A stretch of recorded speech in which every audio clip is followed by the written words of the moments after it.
japim edhe nëse i intereson Amerikës mund të japim një garanci të tillë për një dekadë gjys apo edhe për më shumë, por realisht duhet parë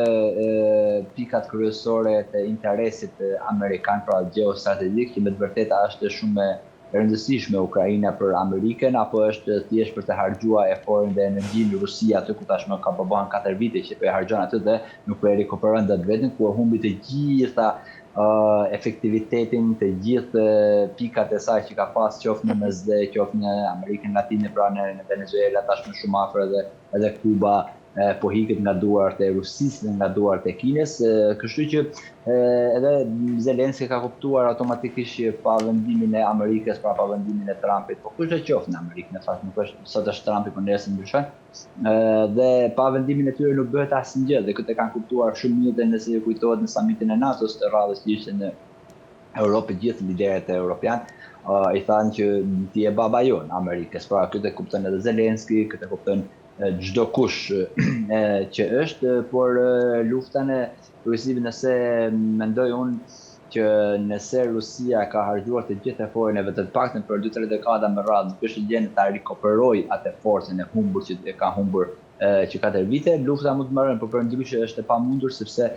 interesi amerikan është jo vetëm të luftojë, sepse Amerika nuk lufton me shtete të mëdha, por lufton ato ku janë të dobta. Dhe nëse pa ardhur Rusia në një pikë, domethënë që pa dalë knockout për i mbaruar krejt, nuk marrën lufta, sepse pastaj fillon zgjerimi i Rusisë, dhe kjo ishte një, mund ta quajmë një pallogoritje e ish KGB-s, pra domethënë inteligjencës ruse, jo që tani, domethënë jo tani ka vite dhe fundit, por në fillimin e saj ku filloi zgjerimi në thojza Rusia, në Odesa, të Gjeorgjisë, në vende të tjera, por në fakt çdo ditë më shumë Rusia arriti të humbi, në Siri ka humbur të gjitha gjërat, po ashtu edhe në Azerbajxhan, në Kazakistan, në Armeni, që ishte ai korridori Zingëzur, që ishte një korridor me miliarda euro, shkoi Trumpi dhe bleu për 100 vjet, për 99 vite. Kështu që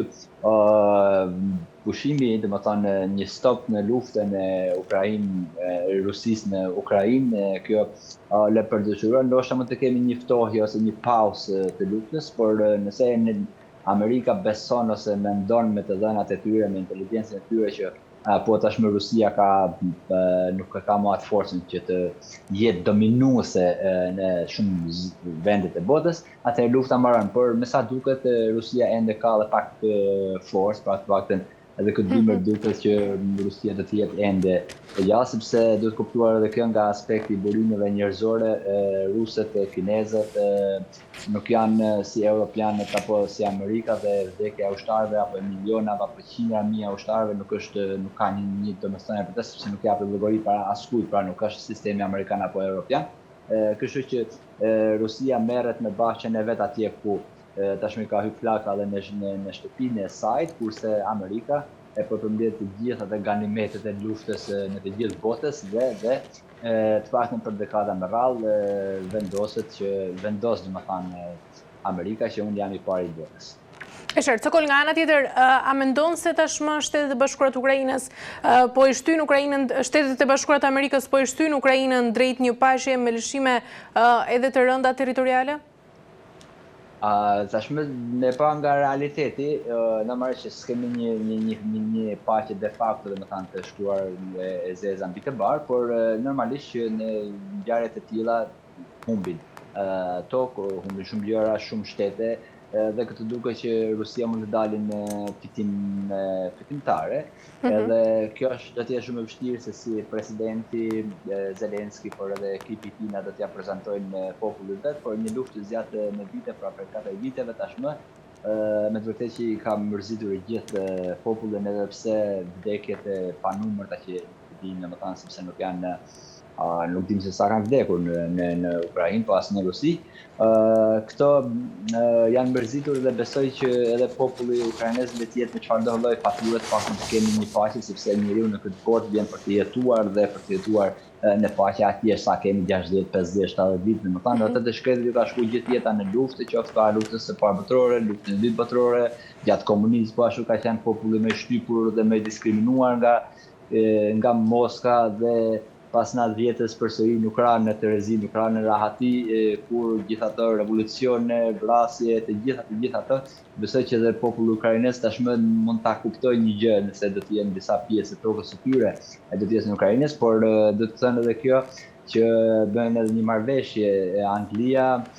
Franca në mos gaboj dhe Ukraina për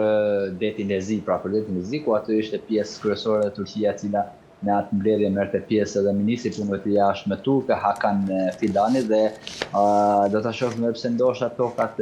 mund të kalojnë, mund të ngelin Rusisë. Unë nuk e shoh që do të jenë zyrtarizuar, pra ato toka do të jenë të pushtuara siç ka qenë Karabaku i Azerbajxhanit në ana e Ermenisë për dekada me radhë, dhe por gjithsesi një paqe e qëndrueshme atje, edhe pse do të jetë mbizotëruesa Rusia në atë zonë, le për të dëshiruar, por problemet më kryesore që mund të ndodhen aty janë tashmë edhe mes NATO-s dhe Rusisë, që nëse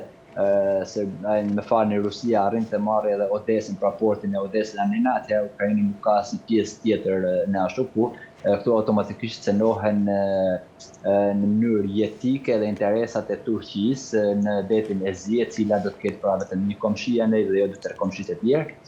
Kështu që edhe Amerika nuk besoj që mund ta lejoj Putinin ose mund t'ja pranoj